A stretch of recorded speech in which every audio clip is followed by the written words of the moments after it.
une des priorités dans le cadre de l'agenda national de transformation 2050, où la réduction de la mortalité maternelle, néonatale et infantile a été fixée comme une priorité de haute portée pour le Sénégal. Et cette priorité aussi a été adjointe à la couverture sanitaire universelle, parce qu'on ne peut pas atteindre les objectifs fixés dans le cadre de la santé de la mère et de l'enfant si on n'adresse pas aussi la question de la couverture sanitaire universelle. Donc c'est des documents de politique qui sont très importants pour le ministère de la Santé, parce que, comme vous venez de voir au niveau de la présentation, on a fait des progrès dans notre pays en matière de réduction de la mortalité maternelle, infantile, néonatale et infantile, mais il y a encore des zones où la réduction est quand même un peu lente.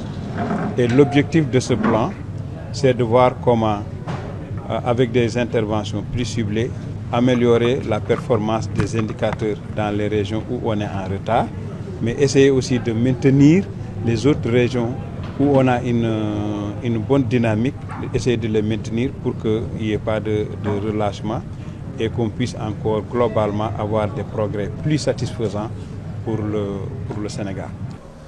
4 impacts sont attendus dans le cadre de la mise en œuvre de ce plan. Le premier, c'est de réduire la mortalité maternelle de 153 à 96 pour 100 000 naissances en 2028. Le deuxième impact, c'est de réduire la mortalité infantile de 30 à 20 pour 1000 naissances vivantes en 2028. Et le troisième impact attendu, c'est de réduire la mortalité néonatale de 23 à 15 pour 1000 naissances vivantes en 2028. Et le quatrième axe stratégique, c'est de réduire la mortalité infanto-juvénile de 40 à 29,1 pour 1000 en 2028.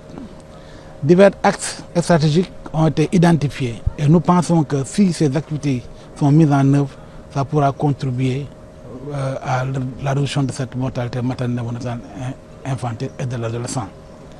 Et aujourd'hui, le budget pour la mise en œuvre de ce plan stratégique est estimé à 324 milliards. C'est 324 milliards pour 5 ans. Et nous comptons beaucoup sur la mobilisation des ressources domestiques. Quand je dis les ressources domestiques, c'est le budget de l'État, c'est le budget des collectivités territoriales, le budget aussi des ménages à travers ce qu'on appelle le comité de développement sanitaire, mais aussi des partenaires techniques et financiers. Aujourd'hui, d'après les dernières enquêtes démographiques et de santé, la mortalité maternelle est estimée à 153 pour 100 000 naissances vivantes.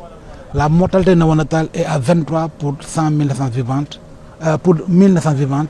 Et la mortalité infanto-juvénile, c'est la mortalité chez les enfants de moins de 5 ans, et de 40 pour 1000 naissances vivantes. Ça veut dire qu'il y a encore des efforts à faire si on veut atteindre les objectifs du développement durable en 2030. En 2030, le Sénégal doit atteindre un taux de décès maternel à 70 pour 100 000 naissances vivantes, un taux de décès néonatal à 12 pour 1000 naissances vivantes et un taux de décès infanto-juvénile à 20 pour 1000 naissances vivantes.